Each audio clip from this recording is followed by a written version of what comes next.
In today's episode of Locked On Pistons podcast, we are joined by Danny Cunningham of Locked On Cavs to figure out, are there any teams in the Eastern Conference that the Cavs are now worried about after the Boston Celtics seem to be taking a step back? We'll talk about it. Today's episode, Locked On Pistons podcast. Let's go.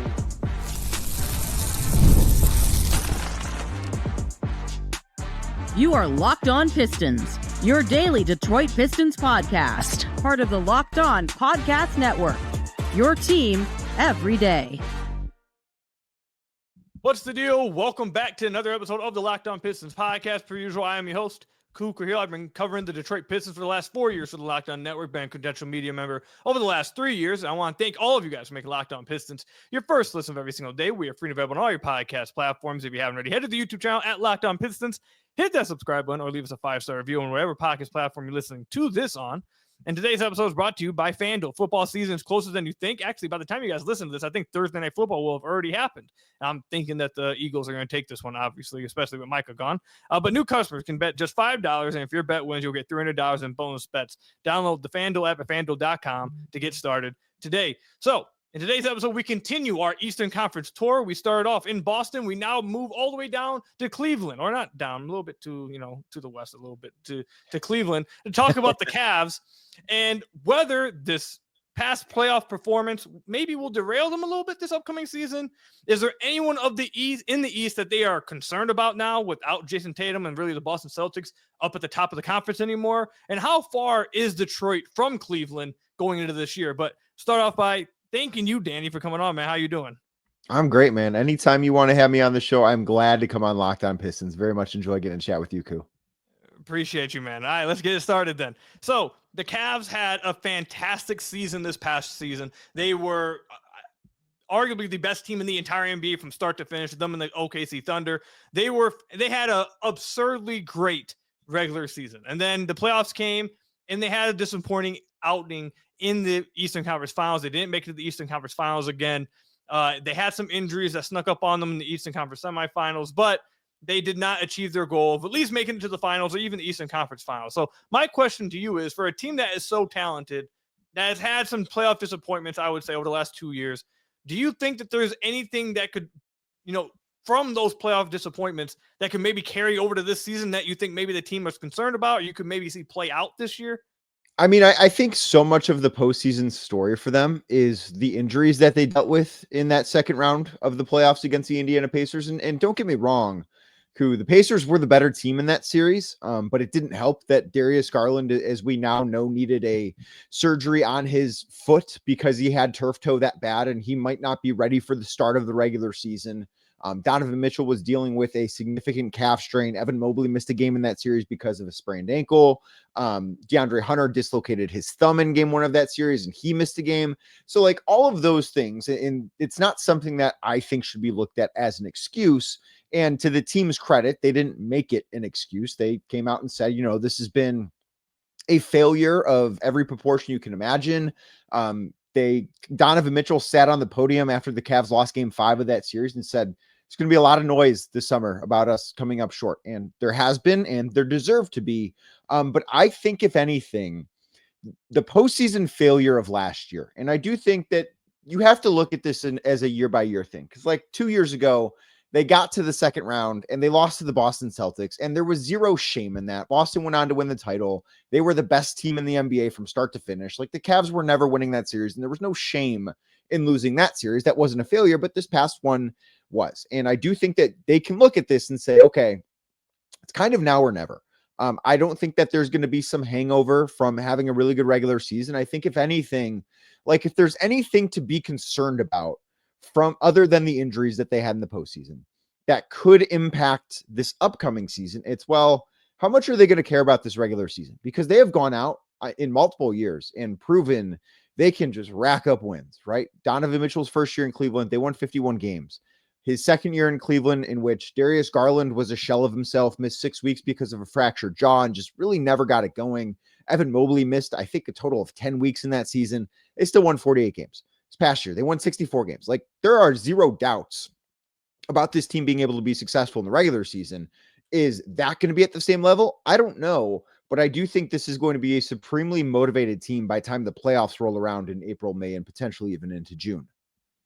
So the question I have to build off of that is, do you feel like there's a different, I know you said that you don't feel like it should, derail them at all this year, but do you feel like there is like a, like a cloud hanging over, maybe not a storm, but kind of like a different sense of energy around the team? Like they know, is there like a sense of urgency, or is everyone kind of still, obviously you want to win right now, but is there kind of like, hey, we got, a lot of young players. It's not necessarily that we have to do it now. We still have a few years in front of us. Donovan Mitchell signed this extension. Like we want to get it done now. Or do you feel like there is a sense of urgency around this team, this different type of energy? Like, hey, we have to get this done right now.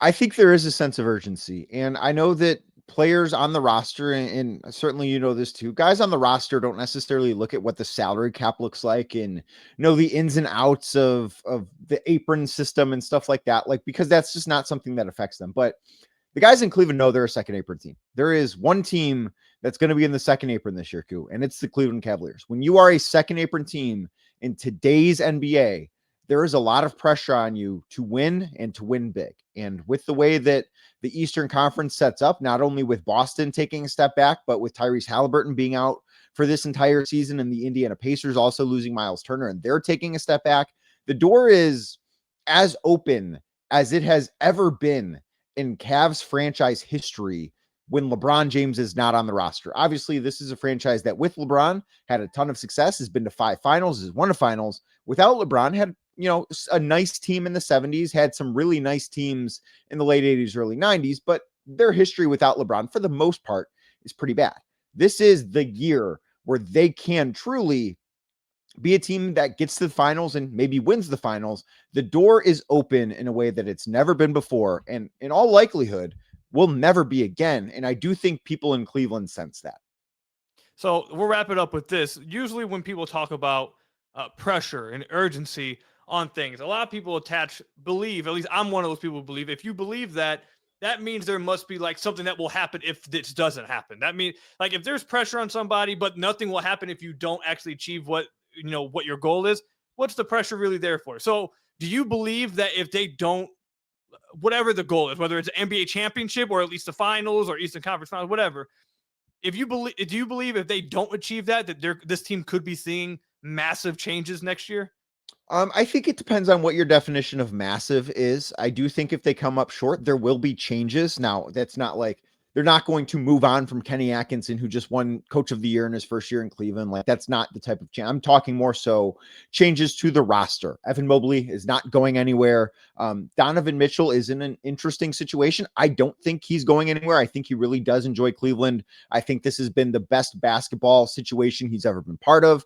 Would not expect him to be available and would not expect him to go anywhere. But outside of those two, I don't think anyone else is untouchable. And I look at a guy like Jarrett Allen, who, in Cleveland, there's the whole the nickname of the core four, which is something I don't believe in, but I do think a lot of fans do. And organizationally, it's just like one of those marketing things that they kind of tout, right? Where it's Donovan Mitchell and Evan Mobley and Darius Garland and Jarrett Allen. Well, I don't think Jarrett Allen is necessarily a core piece. I think he's a really nice center, but I think he is somebody that is more so a high-level role player. And those guys are hard to find, and you need those guys. But he goes from making $20 million this year to $28 million next year. And Jarrett Allen is somebody who has not proven to me, and I don't think proven to the world, that he is somebody that is a 16-game player, right? The guys that are going to be at their best in the postseason. He is an 82-game player. I thought he had a great season last year, became the first qualifying player in NBA history to shoot 70% or better from the floor and 70% or better from the free throw line. So he's been accomplished in the regular season, but he's not backed it up in the postseason. And I do think that is an area, and there are other areas. Maybe Darius Garland is part of this too. We have to see how this year goes. But I do think that if they don't get to the finals, I think that we could be looking at significant roster change in Cleveland next summer. All right, we'll see what happens. Cleveland got a lot going for them this year. They have a really good roster, and we'll compare that to the rest of the East when we come back. Boston seems to be out of the picture. Indiana seems to be out of the picture. So is there any team in the Eastern Conference that the Cleveland Cavaliers are worried about? We'll talk about it coming up. Today's episode is brought to you by FanDuel. The NFL season is almost here, and FanDuel is making sure you're ready for kickoff with a can't-miss offer. By the time you guys listen to this, actually, I think Thursday Night Football will have happened. I'm going to go ahead and guess that the Philadelphia Eagles will take care of business. Right now, new customers can bet just $5, and if your bet wins, you'll get $300 in bonus bets to use across the app. Another area that you guys can look at, the Green Bay Packers just acquired Micah Parsons, and this is now made the Detroit Lions no longer the favorites in the NFC North. So there are better odds now to take your Detroit Lions to win the division. I think they still will. You have better odds to do it. That's the bet that I'd be looking at over at FanDuel. But there's a lot of things you can do at FanDuel. I've been using it for years. It's super self-explanatory, super easy to use, but most importantly, it's super fun to use. So if you're ready to play, download the FanDuel app now by visiting FanDuel.com to get started. That's FanDuel.com. Place your first $5 bet, and if it wins, you'll get $300 in bonus bets to use across the FanDuel app. Again, download FanDuel, FanDuel.com. Check it out. It's a lot of fun. I think you guys will enjoy it. Check it out with FanDuel. So I want to thank you guys again for making Locked On Pistons your first listen of every single day. We are free and available on all your podcast platforms. If you haven't already, head to the YouTube channel at Locked On Pistons. Hit that subscribe button or leave us a 5-star review on whatever podcast platform you're listening to this on. It's another great way to support the podcast. We are here with Danny Cunningham of Locked On Cavs to continue our Eastern Conference tour. We talked with John Corrales of Locked On Celtics. Last episode, you guys want to hear about how the Pistons are finally leaping over the Boston Celtics. We kind of poked fun at John about him finally being a part of the middle of the pack. To see how he how the mighty have fallen. Yes. But with that said, Boston seems to be out of the way. Indiana has lost obviously Hallie to injury, but Miles Turner in free agency to the Milwaukee Bucks. So it looks like Indiana will be taking a step back. It seems like you mentioned earlier, the Eastern Conference is as open as I can remember it being since I've started watching the NBA when I was around 2009-ish, around there. Most open I've ever seen it. With that said, Danny, is there any team in the East, with all the pressure and all the urgency that's on the Cavs, is there any team that you look at in the East that it's like, Cavs got to be worried about them? Or does it seem like these teams aren't on our level? This should be easy. This should be an easy conference finals berth and NBA finals berth this year. So I don't think, given their postseason history, that they can just sit there and say anything should be easy. But I also look at the rest of the conference, and there's nobody that they should be scared of. Like, New York is a very good team, and they are a team that is capable of going to the NBA Finals next spring. I like what the Orlando Magic did. I still think they're a little short on perimeter creation. As I look at the roster, we'll see how it looks in actuality when we actually get on the floor in about 5 weeks here.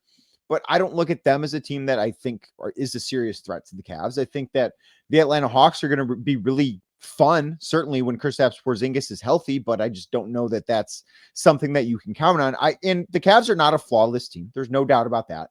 But I do think that you can look up and down the East, at least at that group of 4 teams. And I do think the Pistons are kind of right there too, along with the Milwaukee Bucks. And you can poke holes in everybody. And if the Cavs don't make the finals this year, or at the very least the Eastern Conference Finals, which I think losing in the conference finals, despite the fact that this group has not been there before together, I think that would be looked at as coming up short. But if you look at that, is there a team that the Cavs are not better than on paper in the East? Probably not. But I think the Cavs getting to the finals would have more to do with themselves, right? Like the Indiana Pacers were a better team on the floor last year in the conference semis. They were not a better team on paper. Like, I still think the Cavs were the more talented basketball team, but they did not play like it. The Indiana Pacers did, and the Pacers get credit for that. I, again, look up and down the East, and I don't see a team, and New York has a very nice starting 5, which certainly underachieved last year. If you look at their advanced metrics, they were not nearly as good with that group on the floor as they should have been. But I don't see a team in the East that has as much talent, certainly at the top, that the Cleveland Cavaliers do. So I don't know that there's a team they should be scared of. If anything, the team they should be worried about is themselves, because it is difficult to go out there and prove that you can win in the postseason. And that's a really, really challenging thing to do. And that's the challenge the Cavs need to meet. So we'll talk about how far Detroit is a little bit later in the podcast. So I'm not going to mention the Pistons. I don't think anyone realistically will try to throw, even Pistons fans, I don't think they'll try to throw the Pistons in this, Cavs need to be watching out for the Pistons. I don't think anyone's delusional enough to say that.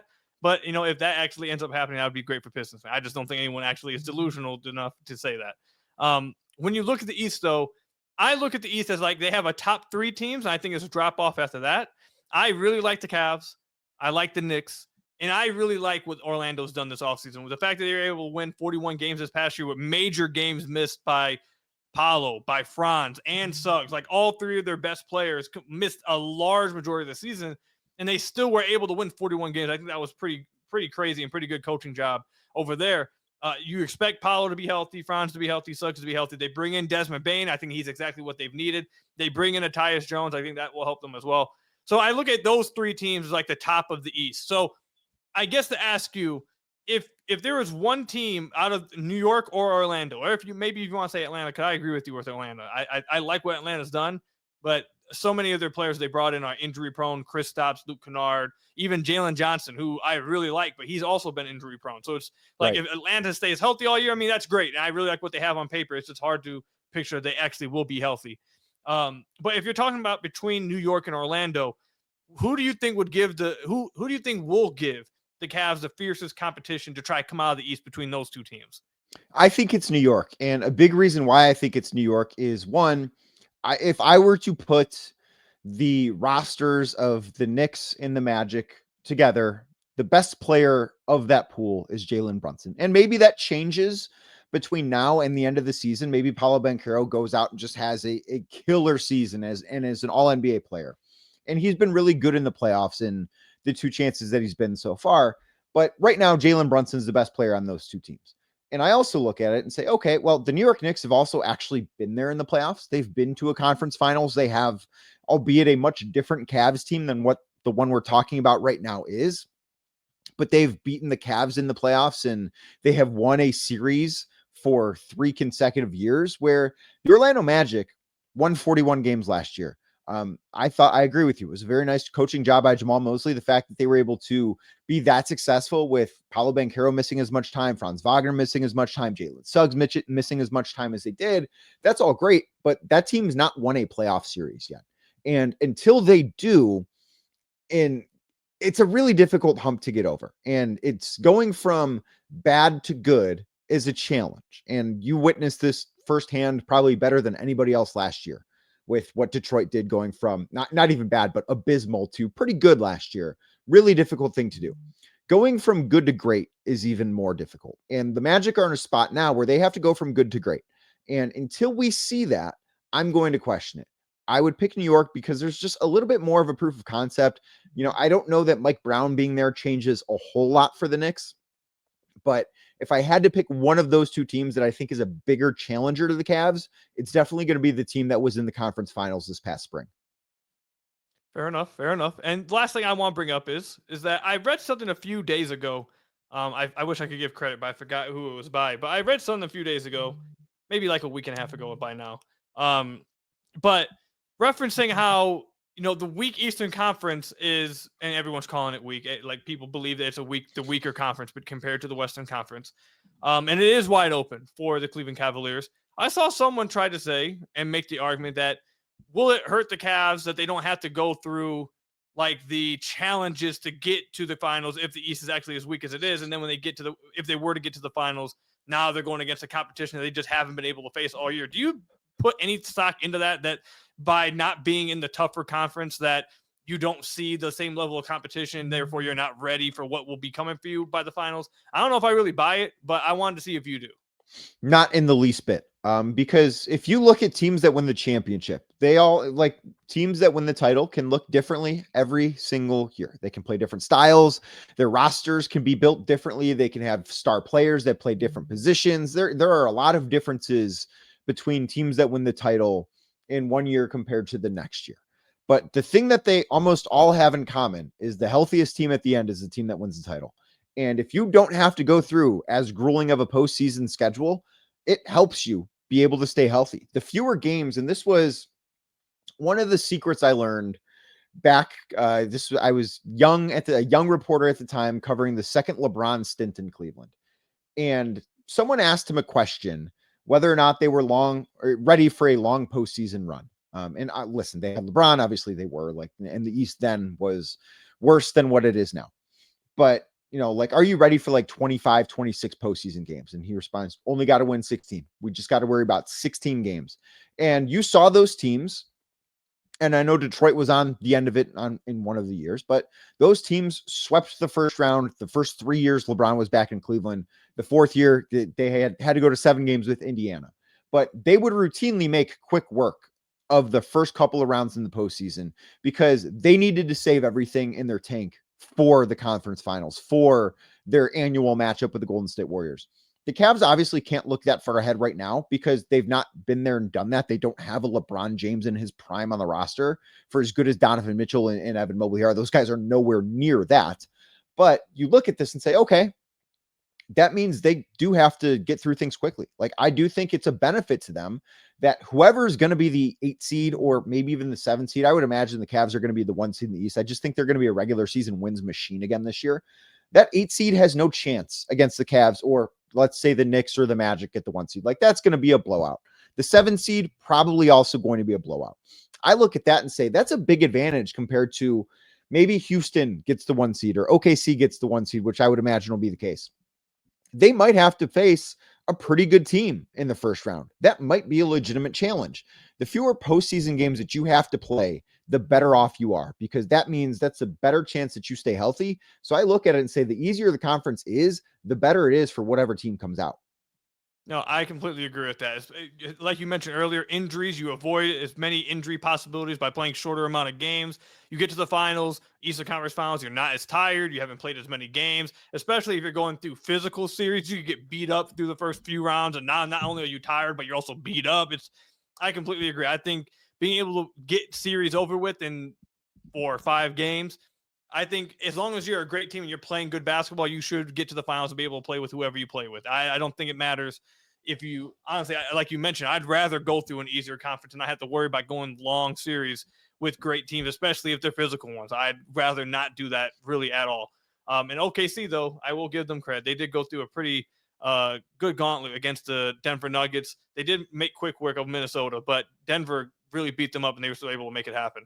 But to that point, part of the reason why, and I know that this did not happen until the first quarter of Game 7, part of the reason why they won the finals is because when the final buzzer sounded, they were healthier than the Indiana Pacers. Yep. That's part of, and we will never know what would have happened in that Game 7 had Tyrese Halliburton not gotten injured, but they were the healthier team and they won. And far more often than not, that is the case. Like, you have to be great too. Obviously, you can't be the Washington Wizards to just say, oh, we're healthy, give us the title.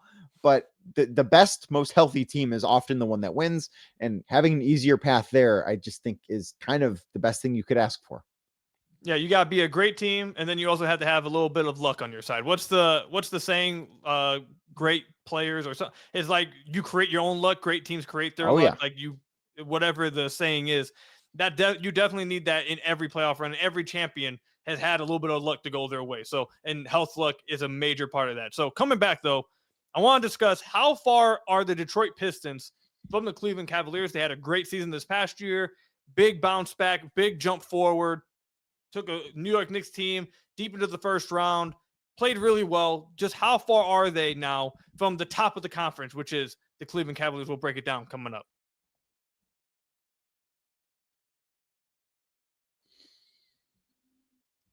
So I want to thank you guys again for making Locked On Pistons your first listen of every single day. We are free and available on all your podcast platforms. If you haven't already, head to the YouTube channel at Locked On Pistons. Hit that subscribe button or leave us a 5-star review on whatever podcast platform you're listening to this on. That's another great way to support the podcast. But now let's talk a little bit about the Detroit Pistons. It gets Danny's opinion on the Pistons from an outsider's point of view. The Pistons, they had a really good season this past year. After one of the worst seasons in NBA history 2 years ago, they come back and shock everybody. Even their own front office has talked about over and over. They did not expect to be this good. Shock everybody, get the 6th seed, take the Knicks to 6 games, end their playoff win drought that went back to 2008, everybody, 17 years, 17 grueling years. They get 2 wins in the playoffs. They have Cade Cunningham.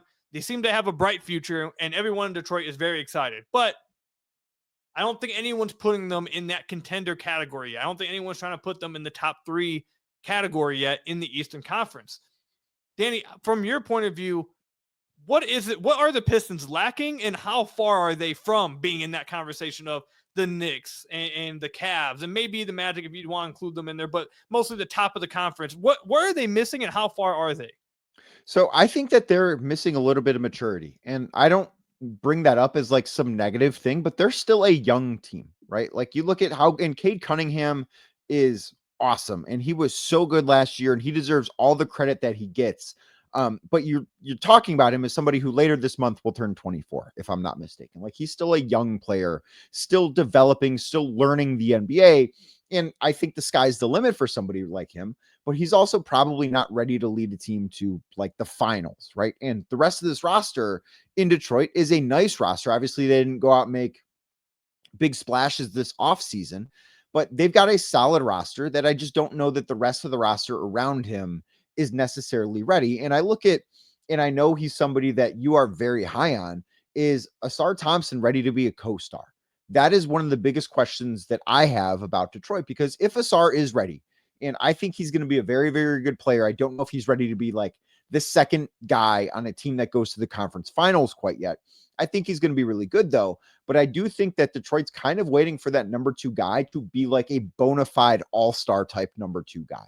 That is the thing. And it's not necessarily something holding them back, because I do think that the approach Detroit took this year, or this summer, I should say, where they want to give these young guys a chance to grow together, is the right one. So often, I think you see teams try and cut the line and try and speed up their process, and it doesn't often end well. And I think that the Pistons are making the right decision, because this group should be together for a number of years still. And I don't know how much better they're going to be this year than they were last year. I think that they should be around 50 wins, which is kind of on track, truthfully, with who the Cavs were when JB Bickerstaff took over there. Because when they drafted Evan Mobley, the year before they drafted Evan Mobley, when he was a freshman at USC, the Cavs, I believe, won 21 or 22 games, which was not as bad as the Pistons were 2 years ago, because the Cavs have never had anything as bad as the Pistons were 2 years ago, and very few teams have. Not many teams, yeah. Right. Not many teams had it. But they doubled their win total. They went from, I believe it was 22 to 44, and then they traded for Donovan Mitchell. They did try and speed up that process a little bit. They then go from 44 to 51 wins, and that's kind of where I think the Detroit Pistons should be this year. After that, they had a rough year injury-wise, but won a postseason series. And then last year, we saw them take that huge step forward, as I was speaking about earlier, how difficult it is to go from good to great. It took the Cavs 3 years of being good before they became great. And I kind of think that the Pistons are in the good area right now. I think that there's a pathway for them to get to great. I just don't think that that pathway is within the next 12 months. So we talked with John Corrales over on Locked On Celtics in the first episode of our Eastern Conference tour. And when we talked about the Pistons at the end, he kind of referenced what you're referencing as well. But he also went on to say, he brought up how he thinks one of the things that he thinks teams like this, a mistake they can make, is holding on to guys too long and being too attached to guys and not wanting to make a move because you're scared of making a move. So I want to ask you, for covering a team that did make the Donovan Mitchell trade, what signs or how long one should it take before you feel like, okay, it's time to make this move? What signs do you wait for? Jay and Ivy, Jalen Duren, they're both up for extension this offseason. I don't know if they're going to get it this year. Asar Thompson's up for an extension next offseason. Cade Cunningham is having his extension kick in this year. So there was a civil war in the Pistons community a little bit. A lot of people wanted them to go and make this big move, go get another guy to be that co-star that you're talking about that Cade needs. And then a lot of the fans, I'd say probably the majority right now of the fans were like, let's bring everyone back. Let's play it safe. Let's be patient. Let these guys develop. And maybe one of the second star is on the team already. Let's just believe in these guys. The question at the end of the day does come down to, though, at what point do you make a decision on that? How long do you wait? And what answer do you wait for? So, like I said, from someone who covered the Cavs making this deal for Donovan, what should the Pistons and Pistons fans be looking for to know when it's time to make this move? I think it's time to make that kind of a splash when, one, that sort of move is available. Because if you do look at the rest of the summer with the NBA, like, what is the big move that the Pistons could have made and didn't make this year? Like, they were never going to trade for Kevin Durant. That was not something that was a possibility for them. I don't know that there was this big move that the Pistons said, yeah, you know what, thanks, but no thanks. But the thing that I look at is, do you have your core identified? Because at that point, Darius Garland made his first All-Star team. At that point, Jarrett Allen made an all-star team for the Cavs. At that point, it was coming off of Evan Mobley's rookie year. The Cavs certainly felt should have won rookie of the year, and I agree with them. I think that Scotty Barnes winning that award over him was a mistake, and I think that is kind of certainly proven true in the years that have followed because Evan's been a much better player than Scotty. But they had identified, okay, these three guys are the core of this roster. Lauri Markkanen was a nice piece, but they didn't identify him as a core piece. Colin Sexton was a nice player, but he was not somebody that was identified as a core player. So if they had a move that they could make, which obviously they did with Donovan, where they could send out some stuff because they had a lot of draft capital that they could move and they had some good players that I just mentioned and get a really good core piece without having to touch the existing core, that's when I think you go ahead and make that franchise altering type move. The Cavs really threaded that needle super well. For the Pistons, it's okay. We know Cade Cunningham, part of the core. No doubt about that. We all think Asar Thompson, part of the core. Feel pretty good about that one. Maybe not as good as we feel about Cade Cunningham, but we feel pretty good about Asar. I think we feel pretty good about Jalen Duren as part of that core. Jaden Ivey, I think, is a question. I think you could, after those three guys, I don't know that there's anybody else you feel sure about. And I think that especially because of the injury that Ivey had last year, giving him 70 plus games next to Cade Cunningham will give you the answer in Detroit, whether or not he's part of that core. And then I think if you're the Pistons, you can go into next offseason knowing, okay, this is what our core looks like. This is what we could move to maybe add to it. This is what's available to us. And then you go from there. Yeah, I completely agree with you. And I think Trajan Langdon has spoken to this as well about, I've said this over and over, that I feel like the Pistons are looking at this upcoming season as, if we take a step back, but we get answers on the young guys, I'll take it. If the team takes a step forward and we get answers on the young guys, I'll take it. It seems like Trajan just wants answers however he gets them. He wants to know, is, like you mentioned, is Ivy a part of the core? Is he the co-star next to Cade? Is he the backcourt mate for Cade? Can Cade, Duren, and Ivy, or can Duren, Cade, and Asar prove that last year wasn't just a one-off, that they actually are a top 7, top 8 defense in the NBA when those guys play, and they are a top 7, top 8 team net rating-wise when those guys play together? Are they actually the team to build around? Or do you want to get a stretch big maybe with Cade and Asar to kind of space out the floor a little bit more? Is a Ron Holland and Asar Thompson your wings of the future? Then can you play those guys with Jalen Duren? Like, I think they want all these answers before they hand out money to Jalen Duren on an extension, to Jane Ivey on an extension. And I don't think Trajan, and I think his interviews this summer have made it clear that he doesn't feel like he has those answers, and he doesn't want to move off those guys until he does have the answer. He doesn't want something to blow up in his face before he finds out his determined answer. So I think that's what they're waiting for. I agree with you.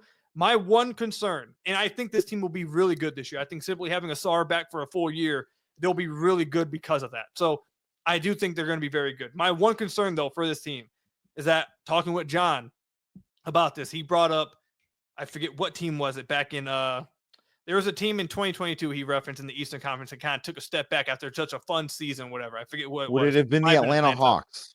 Yeah, I was going to say it might have been Atlanta that he brought up. Then there's a team like in Sacramento a few years ago, had a great season, brought a lot of people back, and then took a step back.